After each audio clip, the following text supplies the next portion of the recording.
Hello Plush Maniacs, thank you for checking in. Welcome to another Mario plush unboxing. So we are in a different location today. I did want to try something new. So we are going to be opening this plush in front of the other plushes. So let us know if you like this setup more than our previous one. But like I said, we are back with a plush unboxing. We haven't done one of these in a long time. And there's no real reason to it. There's just not much to get these days. But thankfully, Sine just gave us 2 more plushes to look forward to. They have 2 brand new Princess Peach Showtime plushes, which you can check out in our announcement video that we just posted a couple days back. So you can check that out, of course, for all the details. We'll be getting those when they release in August. But until then, there's not really much else to get.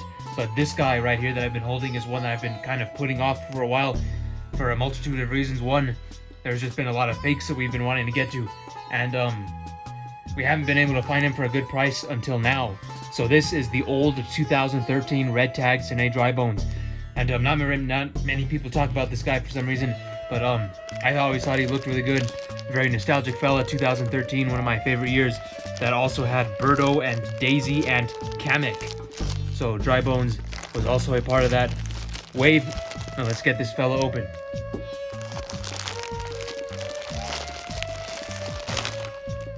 And he still has the tags on him, so you can see right there. Old 2013 Dry Bones Jones. Get this fella out of here. The All-Star one is one of my favorite plushes in the set, so let's hope that this one is just as good, and I have high hopes that it will be. Nice bag right here.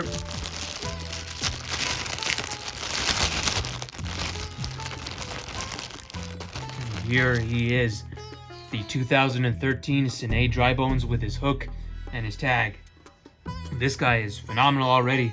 As you can see right here, one of my favorite aspects of the All-Star one is the chest and the way the sewing is. And they actually did that here as well. It looks amazing for a 2013 plush. But the biggest difference is that this one is in a sitting pose. Just like the old Koopa Troopa, this is in a sitting pose. So it does look unique compared to the All-Star one. So that's one of the various differences right there. Let's start off with the eyes, of course. His eyes have that beautiful embroidery around. And the yellow-greenish pupils are also sewn really well. Same goes for the nostrils. And down here we can see how just beautifully shaped the mouth and chin are right there.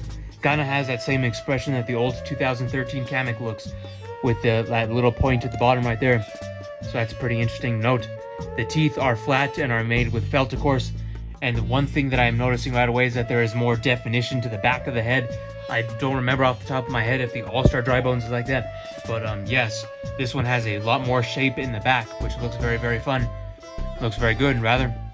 And the shell also has a very unique shape to it. It is not a circle, it is like a curve like that. Kind of curve, a weird kind of curve, an irregular curve, as you can see right there. The tail is sewn beautifully right there. Same thing goes for the shell in general, as that Sine embroidery that we all know and love very much. So the arms are sticking out. That is also a big difference because on the All-Star one, they are just flat to his side right there, which we'll get to in the comparisons. So this guy has him out, which is another unique aspect of the plush. So let's see where the beads are. So the beads are right here in the bottom, right here. You can hear that if the camera will pick it up. But yes, this guy just has beads, just like every other Sine plush does. So there's that. The feet also look very, very nice. That coloring on them. Now let's look at the tag right here. Super Mario. Flip this tag open and see when this guy was made. So this is a really old one because it has the old Little Buddy logo. They have that little leprechaun guy. That is an old logo because they took that off in the newer ones. Dry Bones Small, 2013.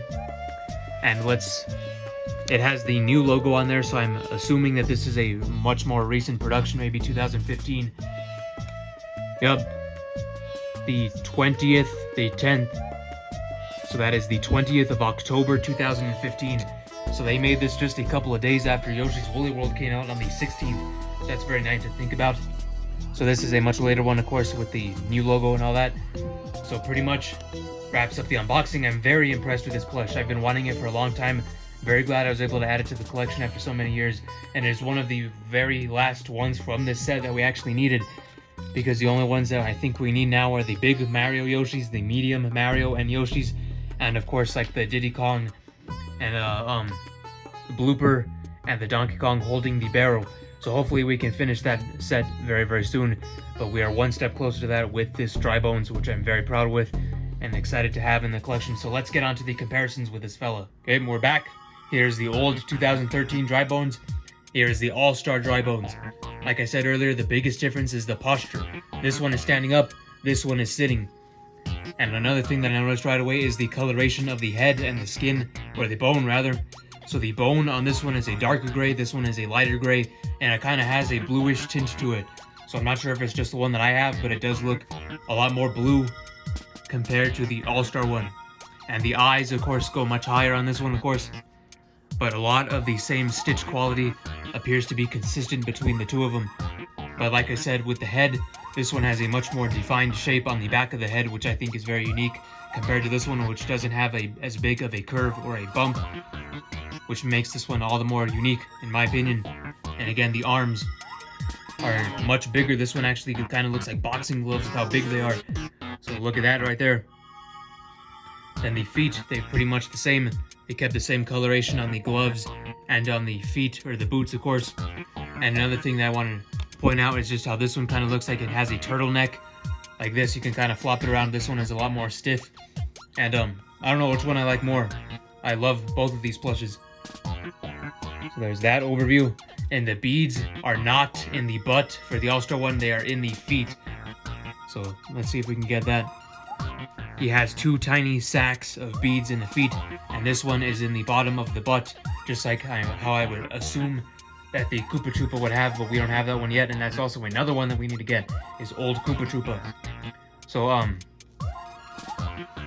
the tail, of course, different color, but I think that's pretty much all of the different things that I can point out here.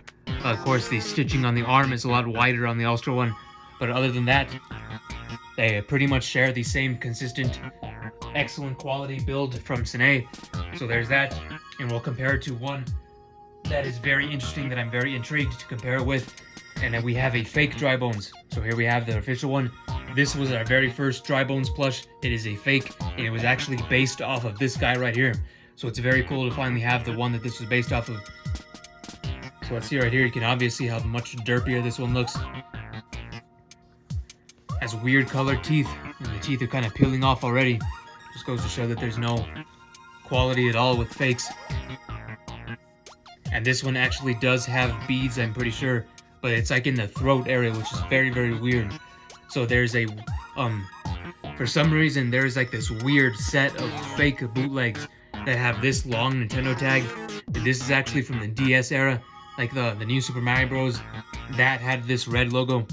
And all of the plushes with this tag for some reason look much better than all the other fakes of the time, and they also have beads in it. So this one, we also have a fake Birdo with this tag, a fake Porky Puffer, and the Star Toads, which also have this tag as well, and they also have beads. So that's just very weird to point out, but it was inspired by this, of course. Look at the legs. They actually got the color quite accurate for the gloves and the boots, but this one, of course, doesn't hold a candle to this one. So there's that. And the final Dry Bones we shall compare it with is a fake, unique Parabones from Super Mario 3D World. So of course it looks way different. This one has red eyes, this one has the lime green eyes. Much, much cheaper build quality. Most of this thing is plastic, while this is sewn in beautifully. But since it is a different species of Dry Bones, you can't really fairly compare the two. I guess with the build quality you can. So this one is obviously miles better than this one. So that about wraps up this unboxing of the old 2013 Dry Bones. If you enjoyed, make sure to leave a like down below. Make sure to comment what you think of this plush. And subscribe to the Mario Plush Network, because we always deliver you the highest quality Mario Plush content as well. So we hope you enjoyed, and we hope to see you in the next video. So we thank you very much. Goodbye.